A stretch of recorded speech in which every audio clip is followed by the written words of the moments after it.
Welcome everyone to the Spark the Genius show. I'm your host, Spark the Genius, and I am here to spark the genius within you. It is February 21st, 2022. We have a special guest. Well, we always have a special guest, but this is extra special today. It is Tumelo Setlaba. I probably didn't say that right, but she can correct me in a moment because I have to start off with my theme song, which I always improvise, so I don't know what I'm going to do here. So let's see. Welcome to Spark the Genius. Today we have Tumelo Setlaba. She's like some kind of internet expert. Oh, see, I should have asked you for... Here, give me a word. Anything. Squirt. Let's see. And Albert. What's the other one? Albert. Albert. Okay, so I really should have thought about how I'm going to improvise a song. This is going super well. Words. She's given. She's gonna squirt out info. Forget it. All right. Oh boy, that took a left turn. But that's how we do things here. It's just about doing it, not waiting until it's good, because then I would never be doing a show. As you can see, if anybody can see the video right now, my microphone that I've been using for 15 years, the little attachment doesn't work anymore, so I'm attaching it with a paper, a duct tape roll here, and it looks ridiculous. But every day I improve. The last time because I'm using Riverside for the second time today, and last time I just used my iPhone headphones, and I thought, you know what, I'm gonna step it up today because we've got like an international guest, and I thought I would see how this audio works. And it's a nice contrast to the audio that you have, because you're just using your computer mic, and you're sitting, I feel like you're sitting on an airport tarmac based on the background noise. But I'm sitting in sunny South Africa. Oh, you are in South Africa? I am. Because I was going to say, when we started talking, I was going to say, well, clearly your accent is from South Africa. But for some reason, when I saw you on LinkedIn, I thought you were like in Europe or something. Were you at some point? Yes, I'm usually based in the Netherlands, but I've come down to South Africa to see my family. So I'm sort of getting best of both worlds, a bit of sunshine, but I think it's a little bit safer this side because there's a hurricane happening in Amsterdam. So my timing was perfect. Yes, I was in South Africa to shoot a commercial, I don't know, like 15 years ago, but I remember it was probably this time of year, and it was summer, and our chaperone told me, you got to come back in Canadian winters, and all the models from Europe come here, and we'll just be hanging out. And I was like, yes, I'm going to come every week, and I have not come back. But you must prioritize this. This is one of the best places in the world. Yes, well, 2 years ago I sold my condo so I could be a digital nomad. I'm like, yes, now I can finally go who knows where, South Africa, and then the pandemic started and I haven't gone anywhere, but whatever. I'm vaxxed, I'm relaxed, I'm ready to travel, so I will come there. Well, it seems like you've been doing a pretty good job online so far, given your track record with your podcast and all the amazing things you're doing online. So that's good, because I suppose that's what was the catalyst to our meet. Yes. That's what I've been trying to do. I figured, you know what, I can't travel. Let me do as much as I can online. And it kind of, it's like it almost all came together, because 2 years ago, I was thinking, I'm going to interview people remotely, but that just seemed weird. I thought, no, I got to be like Joe Rogan. People have to come to my studio and sit with me. It seemed weird to do Zoom. And even 5 years ago, I was researching with a friend who lives in New York now, and I'm like, can we do a podcast together? And he was looking into software that was going to cost like $5,000 to be able to record together, and we just never did it. But now, clearly, we've got this. And so I was just waiting, and I timed it all. We've got it going on. Yes, so I'll tell our audience how we met.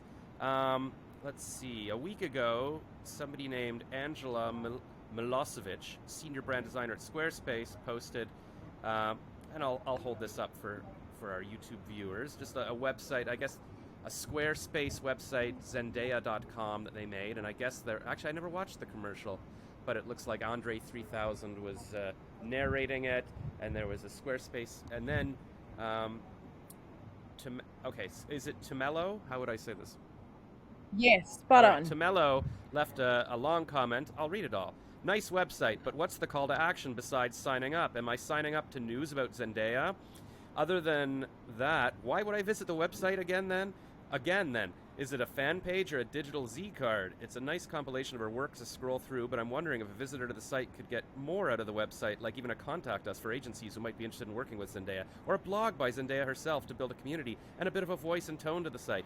The About page, and in Canada I say the About page, no, that's American, anyway, is a bit copy heavy and feels like it repeats what the rest of the site depicts. This is not a roast at all, no, not at all, but more of a curious analysis. We as users take the lead from you, the creators of Squarespace, for best practice, so perhaps this can invite learnings on my side if I may have missed something in my analysis. 57 likes, 14 replies. One of the replies was, all good questions. Let's chat about it on my podcast. I want ideas for what to put on a Squarespace site for me. I want a cool replacement for the neglected Blogger and WordPress blogs I've had for 20 years. My new moniker is Spark the Genius in my attempt to be 1/1000th as cool as Zendaya. And then you must have replied, let's do it, or something. So that, oh wait, one reply? Wait. Yeah, I don't even see the reply. Oh yeah, I'm game, let's do it. That was you. So that was a lovely passive-aggressive comment on the Squarespace post. But I loved it because I was like, yes, here's somebody who knows about websites and knows what to put in them. And so I got excited. So here we are. And yeah, I usually, who's the guy that doesn't do research before his interviews? I think it's, it was Larry King. He just likes to go in cold. And so I kind of like to do that too and just learn with the audience. So let me look at your LinkedIn. It says Web3 enthusiast, fashion, supply chain, blockchain, sorry, sneezing, e-commerce, Antler, and ex-Uber. Oh. Sorry, there we go. Ex-Uber and University of KwaZulu-Natal, and then it says Amsterdam area. Oh, so that must be where I got the Amsterdam. Okay. So, so you're in South Africa, but normally you live in the Netherlands. I guess you could give us sort of a summary of who you are and what you do, and then we'll get into something. Yeah, sure. Sure, I think this is a case in point that expression and tone is the one thing that's missing on the internet. So I think, translation in terms of expression might be mixed up, but maybe my background might give a bit of context on my comment and analysis. I am a product manager by profession. I've been in the e-commerce industry virtually my entire career. My passion really lies in fashion, and so it was a great start in my career to be a back-end product manager for an online fashion retailer, which was one of the biggest in South Africa. So I suppose that's where my learning began, and it really was a very technical role in that I worked with engineers, but I must say it's one of the best roles you can really take on if you really want to learn about a business really quickly, especially an online one. So I think that was sort of the beginning of my career, and I've then continued to be a customer experience manager, which really was one of my favorite jobs because it was really just to look at the end-to-end shopper experience and to pinpoint the pain points really of the user experience and to build a business case for it and then to execute the solution. But just before I had time to execute the solution, I was then poached by Uber Eats and moved to Johannesburg, which is one of the major cities in South Africa as well. And before that, I was in Cape Town. Very lucky girl, living in some of the best places in the world. So I suppose, my comment was based on the sort of conversations you almost have to have in the workplace, which is entirely technical and very much intention-driven. I think one of the fun parts about building a website is that you really get to pour your heart and sort of create an art piece out of what it is that you produce or create or develop. But one thing that is a real reality to a lot of us is that there has to be an intention, a reason, a call to action to why everything is done. And really, it's for future success and for future benefit, because you've got the likes of search engine optimization, which are categorically driven by the copy on the website, and the amount of activity that happens on the website and the traffic on the website. And so really considering those things well in advance, I suppose sets you up for success. And I think in the role that the roles that I managed to find myself in, it really sparked a curiosity that emphasized objectivity versus subjectivity in order to reach the KPIs and to reach the ultimate goal of success with the website. KPIs, what does that stand for?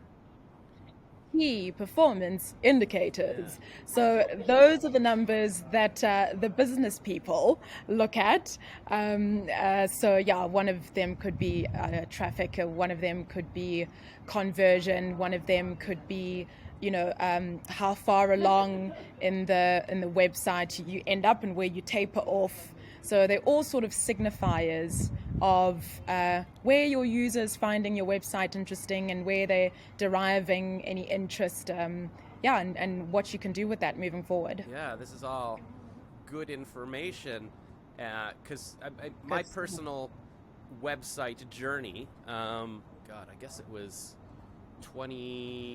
probably about 20 years ago or something. I think it was before even YouTube existed. I thought I should have a website, and people were like, Josh, you're so creative, you should have a website. I didn't know what to do, so I can't even remember how I made this. There was a girl who was the girlfriend of an art director at the ad agency where I was working, and she made me a website, and it looked good. I drew out the alphabet, and she made a font out of my handwriting, and she put, I guess, a couple of videos, like links to my MySpace or something, but I never really knew what it was for. And then I think eventually I just made a blogger where I would occasionally post, or Blogspot, I think they're called both things, and it's like, this is what I'm up to. And then I had a MySpace, and I was always obsessed with who would be my top 9 friends, and I would try to look cool, like I knew lots of girls. And then I guess eventually I transferred the blogger to a WordPress blog, and I would occasionally post on it. But then when Facebook started, or I guess around 10 years ago, I just sort of basically started posting on there.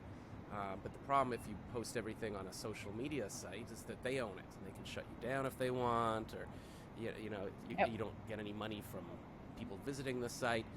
And then a few years ago, I met a woman who builds websites that are she made her own platform because she made millions online, and this has tools to make money online, but I never really knew what to do with that either. Like, it's a blog or whatever, so I'm still figuring that out.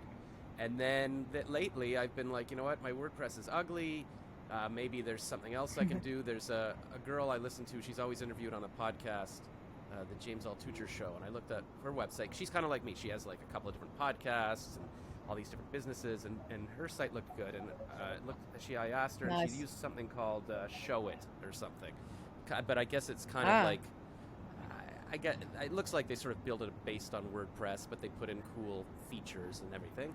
And then when I saw Zendaya's page on LinkedIn, I'm like, oh, see, there you go. Like, she's one person who has her website, but I did scroll through it like you did, and I'm like, but yeah, what is the point of this? Like, it's got a bit of about her, but there was no, like, maybe there was, but I don't know if there was like a sign up for a newsletter, or here's my community, or here's my store. So that's what I've been struggling with, and I thought, okay, well, this Tumelo person is obviously knows what she's doing, and I thought, okay, we could have like just a little quick brainstorm about what I could put on my website, whether I need one. I feel like I need one, because I feel like, you need one place to send people, and for me lately that's been maybe my Linktree that I put in my Instagram bio, but I feel like now Linktree's getting all my traffic, and they're making money off my traffic, and I want to own something online. Yeah, I think one of the best takeaways from your journey is that you've really taken advantage of the new technologies and the new tools that pop up as time goes, and I think that has happened almost exponentially in the last couple of years. And I think that's come with great benefit. I mean, initially we needed graphic designers and people with expert skills to transform, to change fonts, etc. And now we have the ability to use tools like Squarespace and even Canva to create somewhat beautiful looking pieces of artwork on the internet. And I think that just creates opportunity for greater expansion and greater creativity.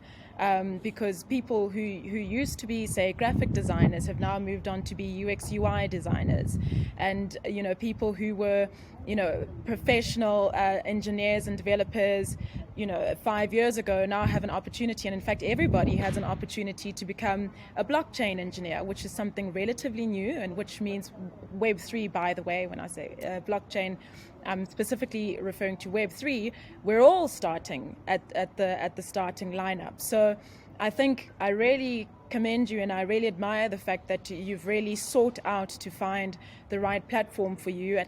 And I think it was a good start, and I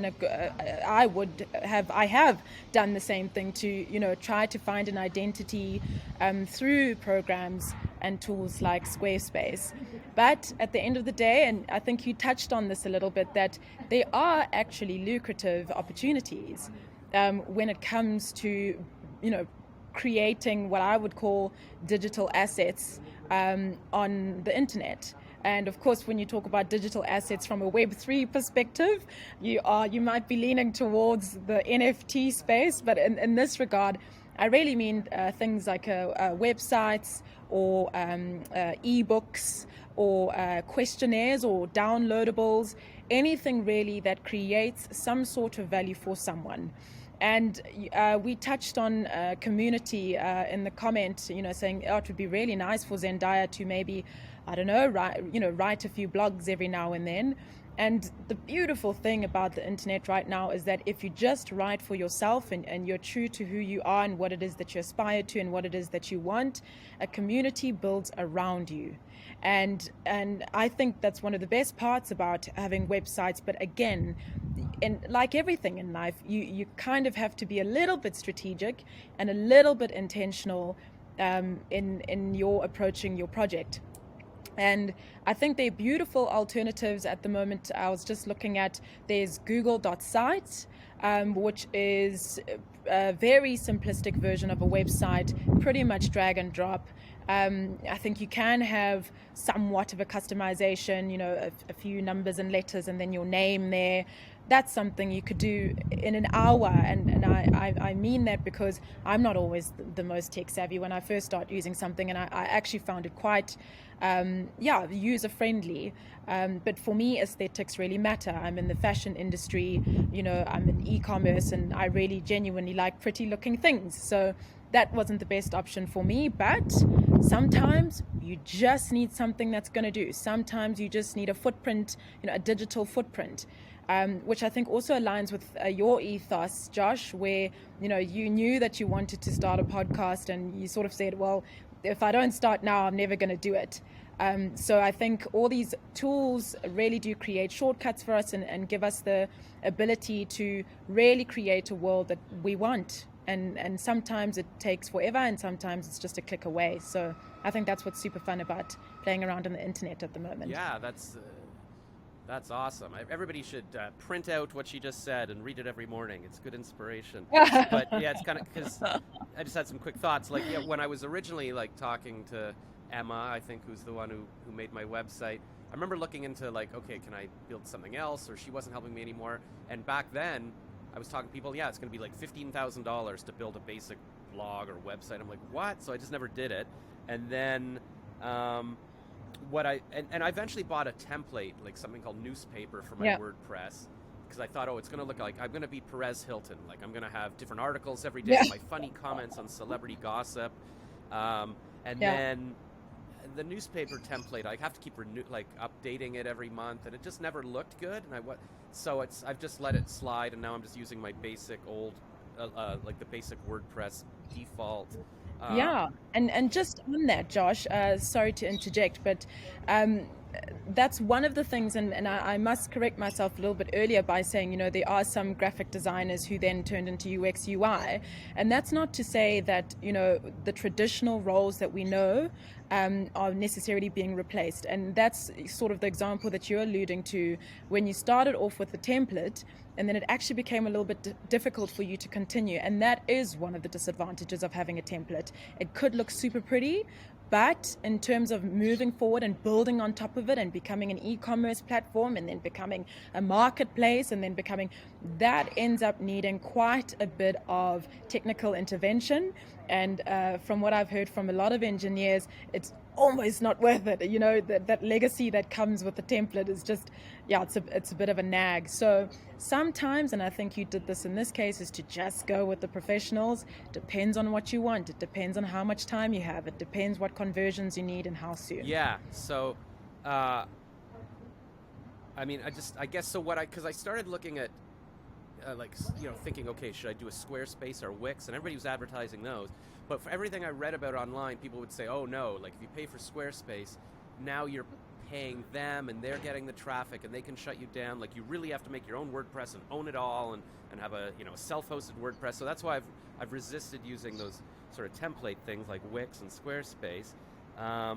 And then just in terms of Canva, because you mentioned that, and yeah, I've been reading about that for years, and then finally a couple of months ago I thought, well, let me sign up and see if I can try making my own logo for my podcast, because I've been talking to graphic designers on Facebook and I never liked what they were doing, so I was trying to come up with a logo and merchandise, and I figured out how to make my own logo. I kind of poked around in it and I'm like, this is actually kind of good, and I showed it to some graphic designers and they would make suggestions. I'm like, they're just adding things to add things. Like I still like my original, even though I'm not a designer, but I like to think visually. And then I was trying to figure out how to get drawings into the computer, and I bought this drawing tablet like 4 years ago, a Wacom tablet here, and I never used it because I found it hard to use. But then when I signed up for Canva, it turns out somebody told me they've got a new drawing feature, like, because I was trying to figure out, like, do I have to use Illustrator? Cool. I was researching classes, and it's going to take like 5 years, and I'm like, I don't want to. But then they've got a drawing feature that I can use right away. I'm like, oh, so I started using the tablet. So, and now I can draw a cartoon and put that on a t-shirt or something. So I'm all excited about that. And then, I guess just trying to figure out, like, what, like, I bought an extension from this other woman I met who made this thing where if you ask people, like, what their email address is when they're joining your Facebook group, it imports it into a Google Doc for you, and now you can have, like, a mailing list, although I don't know what to do with the mailing list yet. And I tried logging into MailChimp, and they said, well, you signed up 5 years ago but never used it, so we deleted it. I'm like, And then... so I want something with a mailing list, and well, there's an opportunity right there, right? So regardless of what size your website is, it might just be a landing page, but you could have, most CMS tools do have the ability to just have a pop-up and a downloadable. And if you just create a bit of value for your visitor, where you go, are you trying to figure out how to become a podcaster? Download my ebook and experience, and let me share my experience with you. And all I need you to do is input your email address, right? And then there's almost like there's consent there, and there's an indication of genuine interest for what it is. I mean, most of the time, right? And then you can use your Google Analytics to see how true it is. But at the end of the day, I mean, it's as simple as creating what I refer to as a digital asset that you're genuinely giving to your user before you require anything from them, that then sort of catches their attention and forms some sort of commitment, and then you've got them on your mailing list. And sometimes a mailing list is, like you said, it's just an Excel spreadsheet with email, 50, 100, 200, whatever, and just email those people, right?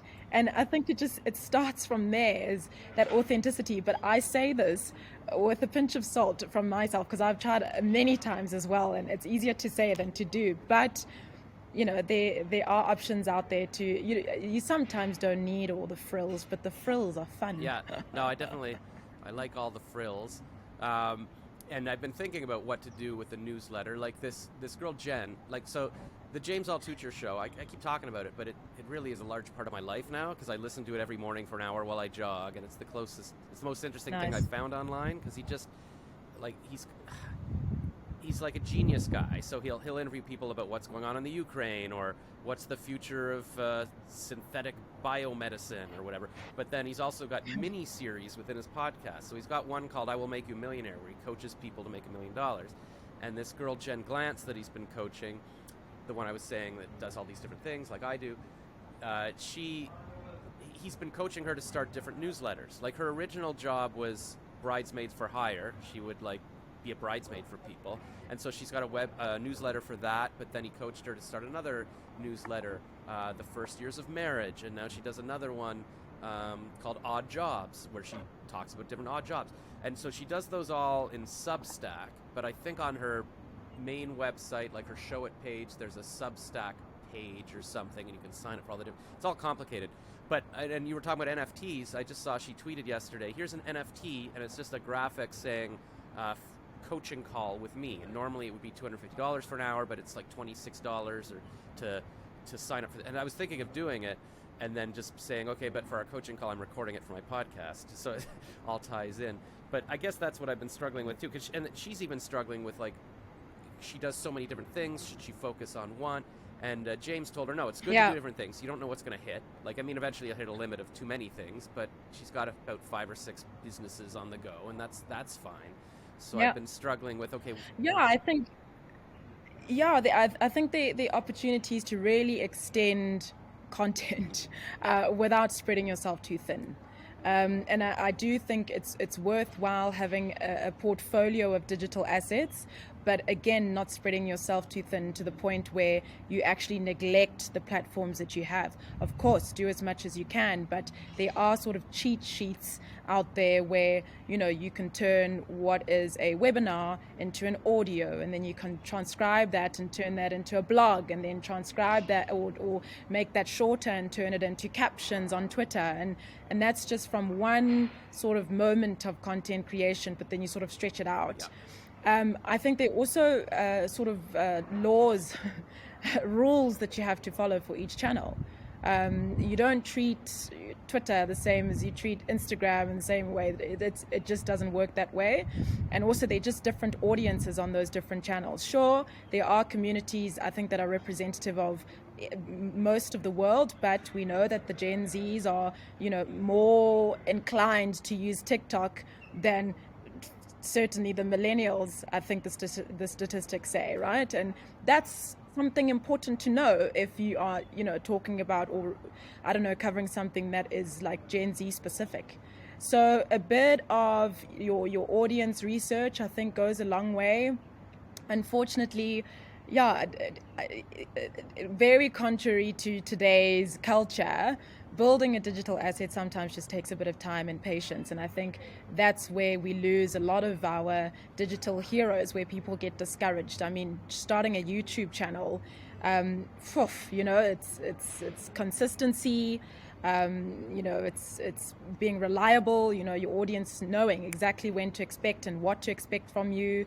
You just described a podcaster who was, you know, talking about teaching people how to be millionaires, whatever. It's expectation, right? And sometimes you don't have to be at all, right? So that people just know what they're going to get from you, huh? And and that's really what my head's been spinning about the past couple of months, because like I've been on YouTube since the beginning, but I've still only got like 20, like, you know, for 15 or years or maybe 20 years now, and I've still only got about 2,000 subscribers, and I'm monetized, but it's $10 a month or something, so it's not useful. And it's just been a random collection of anything. I've been treating it like my Facebook, so it's got, here's a short film I made, here's me talking about my lunch, here's me summarizing my day, oh, but here's my podcast interview. And so part of what I've been trying to figure out is, and what I've been researching lately, talking about, like, should I make 2 YouTube channels? It's like, yeah, YouTube really wants to know what you're doing. Like, if you're the conservative politics guy, then it will know you're that, and it will show you to other people who like those things, and that's what people are waiting for. They're not also looking for your vlog about your keto diet or whatever. So I've been struggling with, okay, so where am I putting this Spark the Genius podcast? Do I just put these episodes on my existing YouTube and start a new YouTube called, you know, Spark Vlogs, where I just post about my day? Or do I go the other way, like just, okay, use my existing channel for my stupid vlogs or whatever and start a new one called Spark the Genius Podcast and go back and upload my past 50 episodes fresh? And that's where people know, like, every day they come for an hour interview with some life coaching thing. And then I've been struggling with the same thing for my podcast, because I do, like, I watch so much about politics and I think about it so much, and I realize I'm not producing any content on that, but I think that would definitely not be good if, like, in between my Spark the Genius life coaching, and now here's me ranting about, you know, whatever, something controversial. I feel like I should start separate. So I was thinking of using a new podcasting service because I was researching that, and there's a new one that it's free if you have 2 or 3 podcasts, and then also they transcribe it for free. What you were just talking about, like I could get a free transcription, and then I can put that on the blog, and so that'll be another SEO way of doing it. So, what do you think of?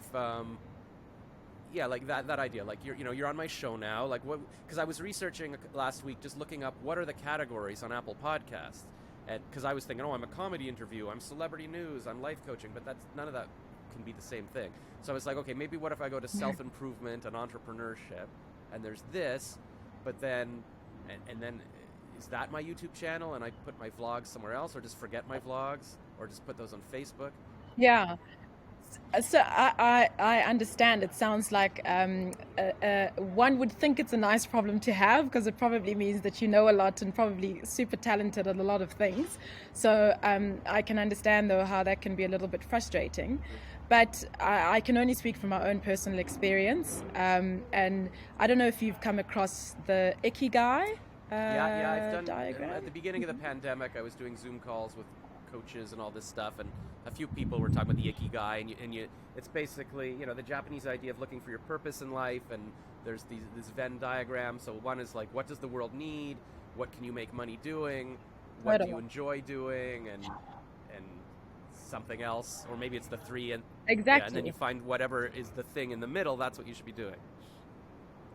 Yeah, and I mean, I simplified it a little bit, and it wasn't necessarily my life purpose, although I think that is what it's supposed to do. But I mean, a bit, high touch than that. It was sort of like, well, that's what I'm going to be. That's who I'm going to be on the internet, right? It's going to be a bit of me, and I think that is what makes you unique, right? It's like your combination of skills, but then you have got to package that in a way that does represent you as an individual, right? And maybe that's difficult, but I think there are templates out there are tools out there like the Ikigai that can help you, not necessarily to cure your existential crisis that you might be having, but certainly to have a bit of a focus on what it is that what your message is, what the point of being on the digital, on your, on the internet. And I think this also brings up a really important topic about, who you are online and who you are as a person.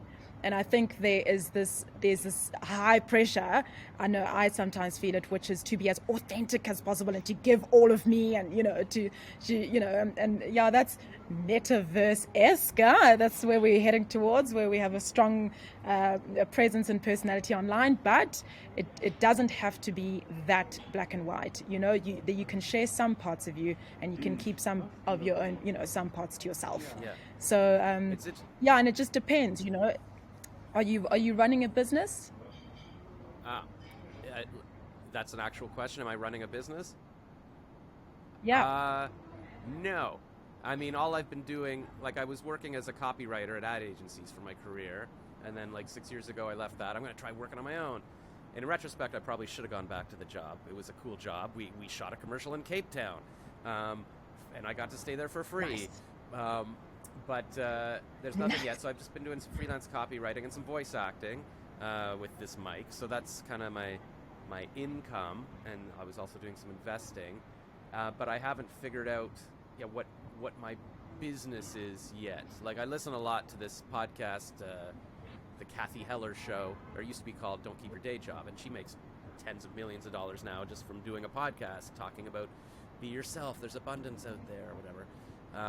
So I like that kind of thing. But yeah, that's been the struggle as well. Like, what is my business? And I want it to be scalable. Like, I don't want to do something where my business is coaching people by the hour or something, because there's a limit to how much time I have. I want it to be bigger than that. Yeah, sure. And I think then that's important, right? And if you are running a business, then the core basics. You've got to have marketing. You've got to have some form of income. You've got to be generating some form of income. There's certain aspects of a business that you just can't compromise on, and I think that also makes you hyper focus on what it is that you actually need to do to get your business running, essentially. And I think also there need not be an obsession about having these success stories all over the place. You have a unique story. I mean, you just said, I don't know what my business is. Well, then write a blog about that, right? Or write everything that you've just said. Like, man, I've tried everything and I don't know what to do, da da da. And I think use the skills that you have. I think you did an exceptional job on LinkedIn by just plugging yourself in there, and now you have like one more viewer, and that's me, or listener, and yeah, using your strengths and using your story, and it's easier said than done. Trust me, I dish it out, but I definitely can't take it all.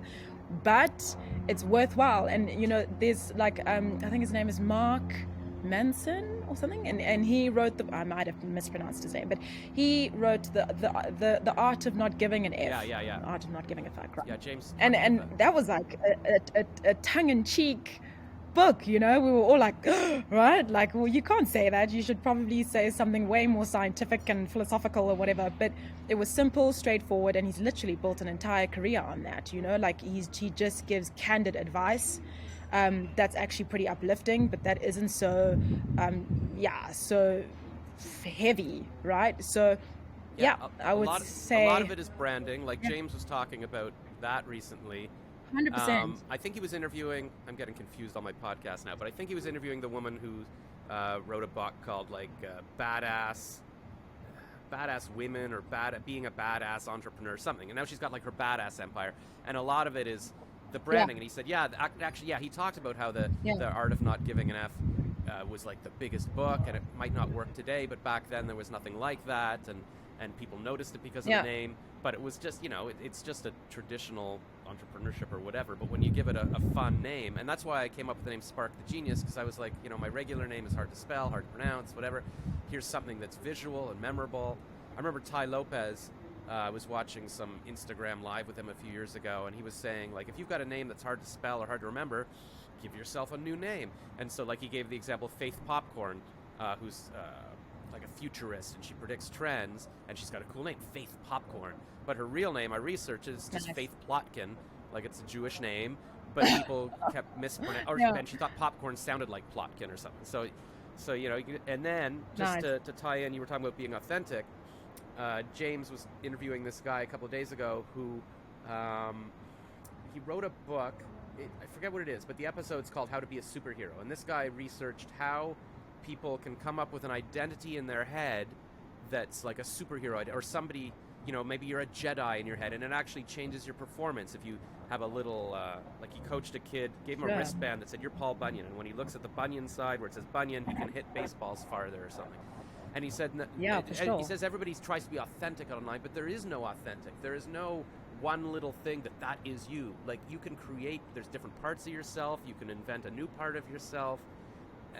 And what you're talking about, how, maybe you don't need to be completely authentic online all the time. It's true, like, because I think partly why I post... Well, I mean, it's probably advisable to be authentic, but you don't have to spill your guts out on the internet. You don't have to give your everything, because sometimes your audience doesn't really require that, or sometimes you don't even want that. Yeah. Right? Sometimes it's just, I'm the curious guy who knows everything about everything. Yeah. Right?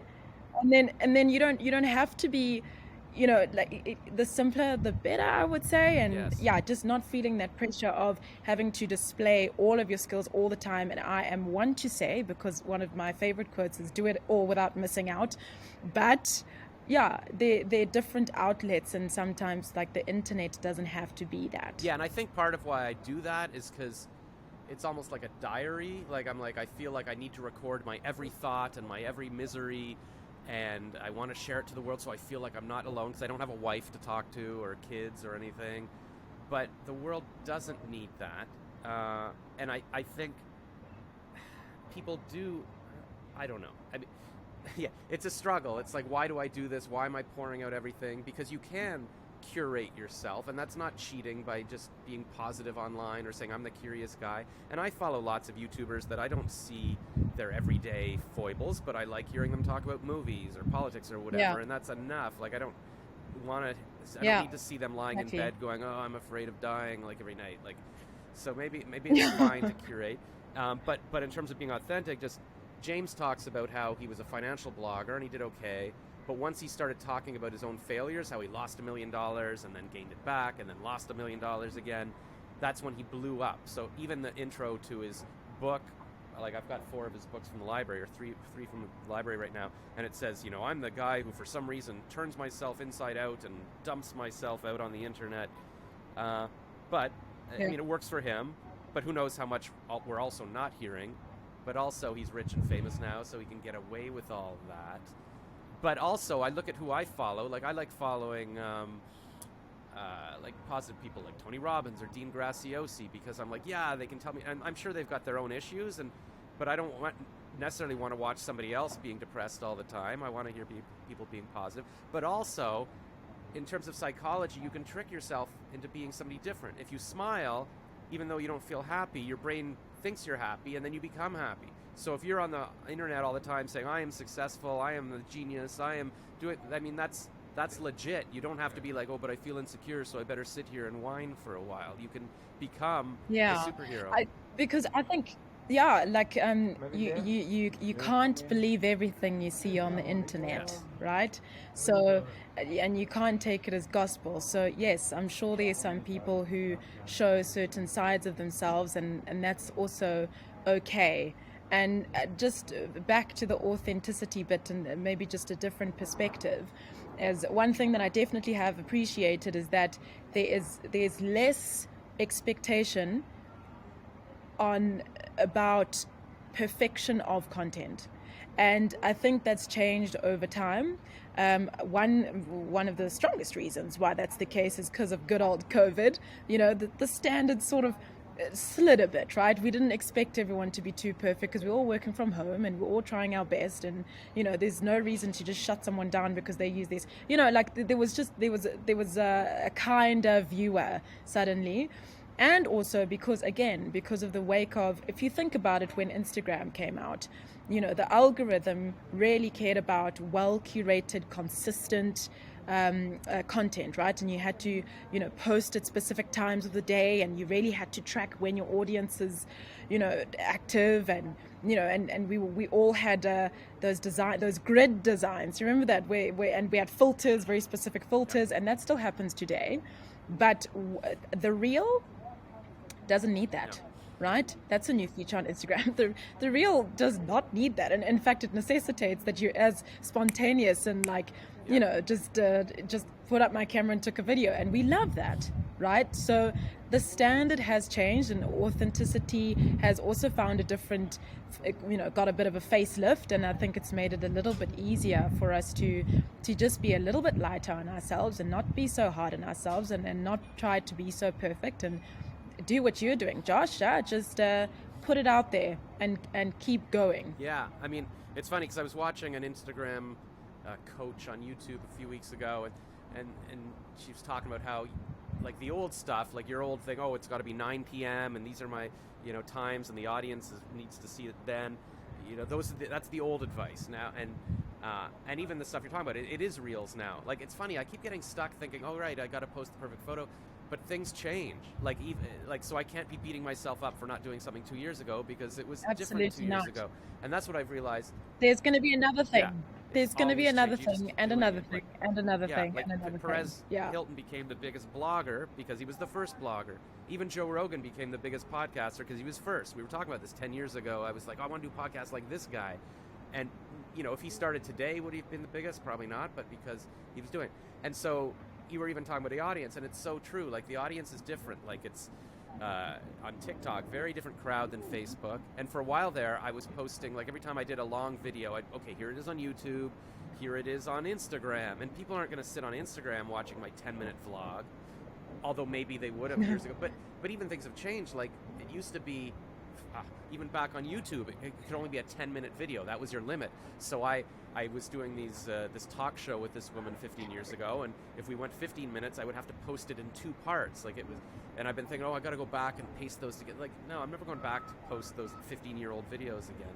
So things keep changing. You just have to keep adapting. Even all the people. And also just finding your audience. You know, like we say, the Gen Zs are on TikTok.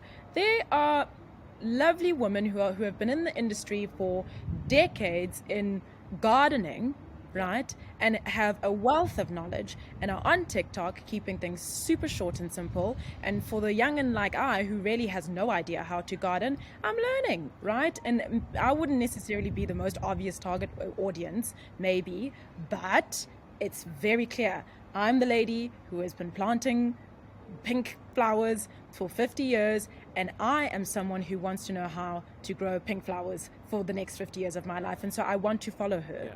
So I think part of that is your audience can be everywhere, but just find them. I mean that's true. Like, and that's what or let them find you. And that's what I discovered even like a month ago. Like, this is all like a constant process for me. Like, when I started my keto diet on December 18th, I'm like, okay, I'm gonna film my progress. So I think I filmed one reel quickly, but then I filmed another like 5-minute video. Here's what I ate today, whatever. And I posted a couple of those on YouTube. And then I was like, you know what? I don't want to do 5 minutes every day about this, or 10 minutes, but I could do a reel every day. So for like a month, I just filmed 30 seconds of here's my fat, here I'm getting skinnier, here's what I'm eating. And I just kept posting those on TikTok. And I was like, oh, that's cool. Like, and on reels. And I find that those get the most views. Now, I don't want that to become my thing. I'm not the keto guy, but it sort of fits in a bit with I'm the self-improvement guy, always kind of like Tim Ferriss, always doing. And not to forget that those 5 minutes are a fleeting moment in time. Hey, you spend a good hour editing and cutting and whatever. Someone swipes that in 3 seconds, man. Yeah. And sure, it's an imprint in someone's mind, and you definitely care, what impression you might be putting out there to some degree. And so, yes, it is important to maybe just consider what it is that you might be posting. But there is so much content out there, and there is so much to consume, that you might just be one fleeting moment in their day, and that's also okay. Yeah. Oh, well, that's the thing. And like, it's okay to be, a 10-second thing. Like that guy, Naz Daily on Facebook got big from just doing a 1-minute video every day, and that's enough. Like, I listen to the Ben Shapiro show for like an hour every day, but that's a lot of time to devote to someone. But even the 5-minute videos, I wasn't editing. Like, I was like, I've decided a while ago, and once I have to edit something, like I was interviewing celebrities at or I was doing a vlog at the film festival in Toronto a few years ago, and I thought, okay, every morning I'm going to get up and I'm going to go to the festival, and then I'm going to come home that afternoon and edit it into a cool vlog. And I tried doing that one day, and it took the entire next day to edit this thing, and I'm like, I've missed the film festival, because I thought I was going to be like, what's that guy on the vlogger that vlogged every day from New York? Casey Neistat. I'm like, he does a 10-minute vlog every day, but I don't know how he did it. I don't know. I watched a video once, and it was like, he gets up at 4 a.m. with his kids and edits. I'm like, whatever. So when I was researching last week, I was posting in every podcast group on Facebook saying, should I do 2 separate podcasts? And they're like, no, it'll take too much time. I'm like, no, it's not more time for me, because I don't edit. Like, I'm not editing this. If I had to go back and listen to this again and edit it, I would never post it. So I just record the raw interview, and boom, it's up. So it'll just be having to. It was more my concern with splitting my audience, but I think that's okay. Like, because we've been talking about, like MySpace used to be, you could have a MySpace music page or a MySpace comedy page. Like, there was different topics, and so I had a music page for my music and another one for my comedy. And then Facebook and YouTube came along, and it was like, you've got one thing. But I think it's going back the other way. You can divide it. Like, I haven't wanted to split my Instagram.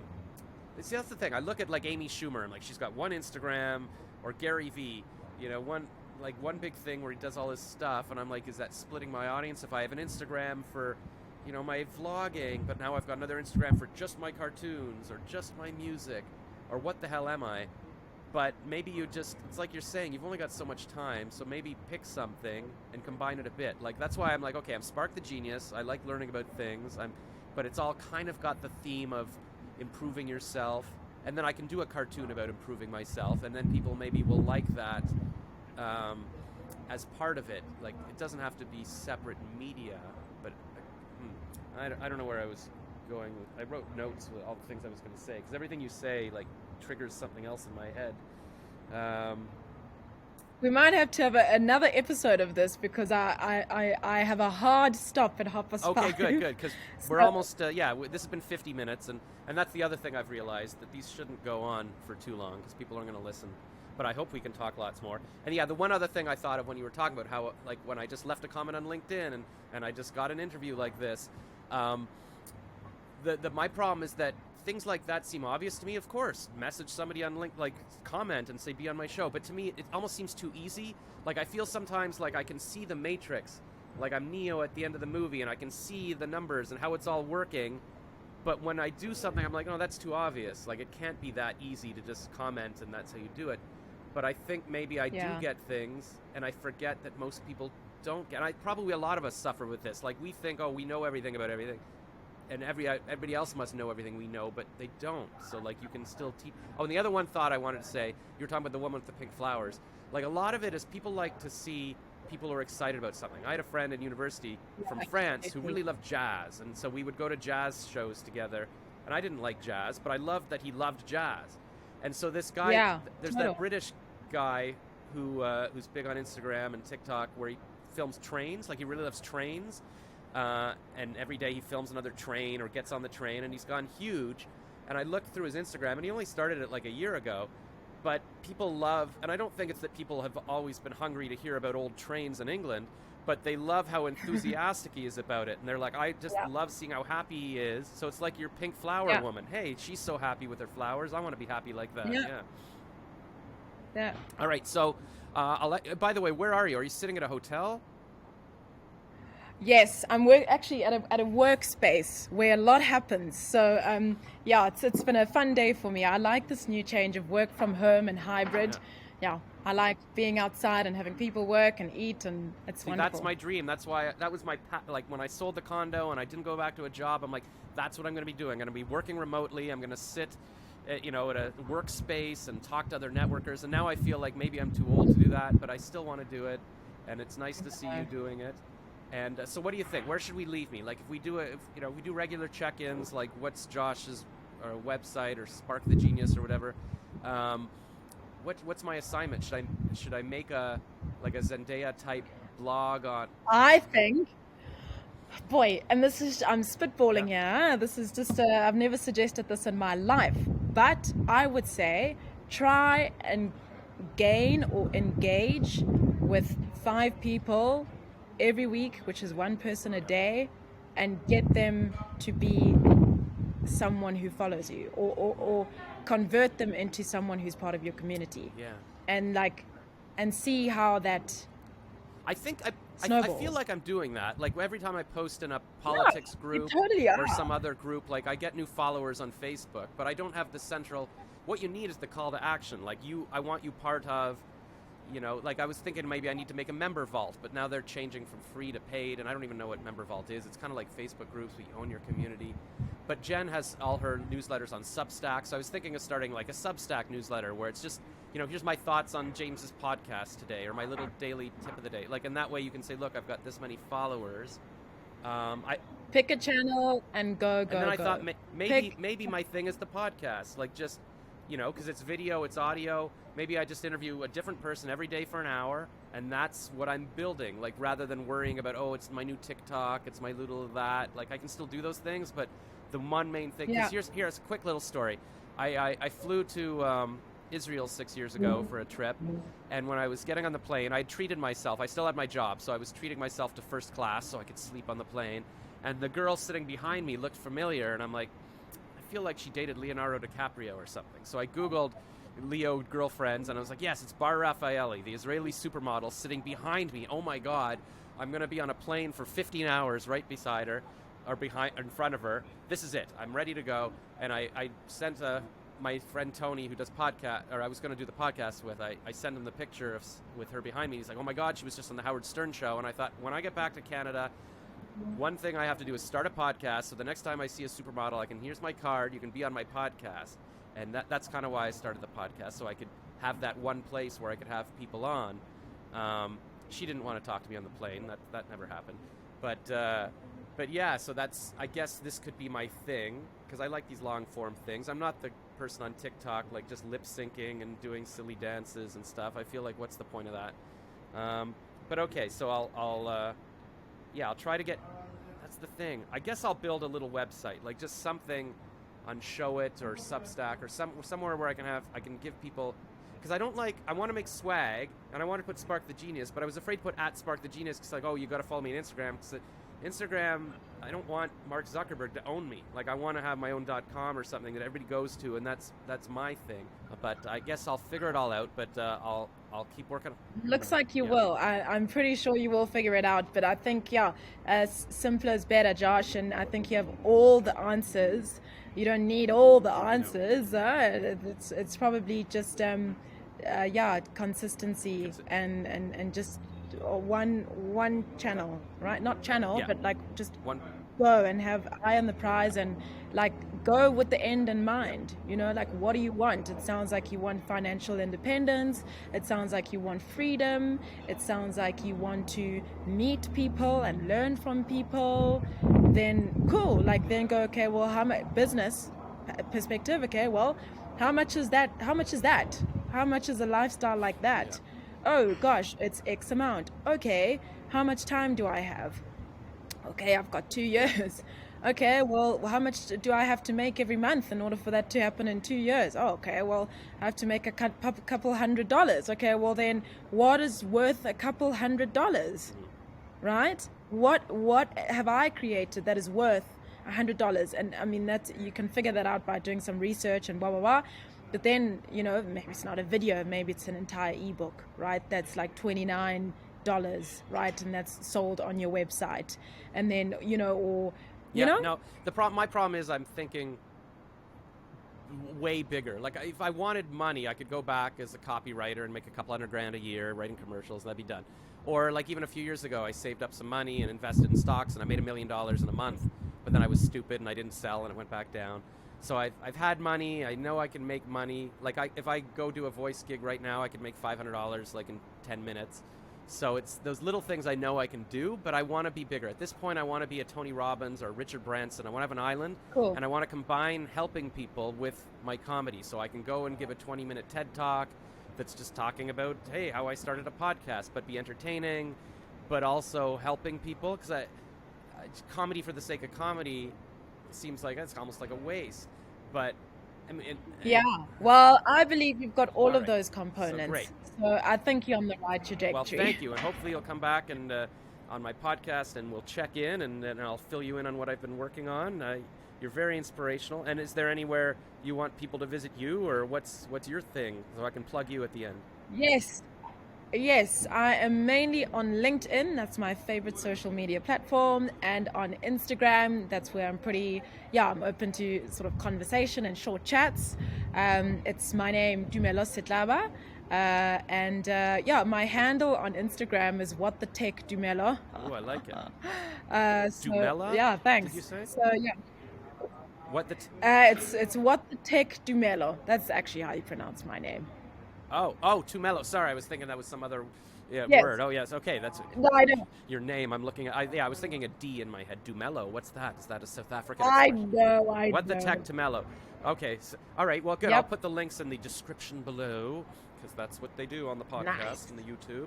And we'll check in. And hey, it's what's done. Hopefully, in a month, I'll be a billionaire, and I will come sit and do some work with you in Johannesburg. Godspeed. All right, thanks. Bye for now. Yes, bye.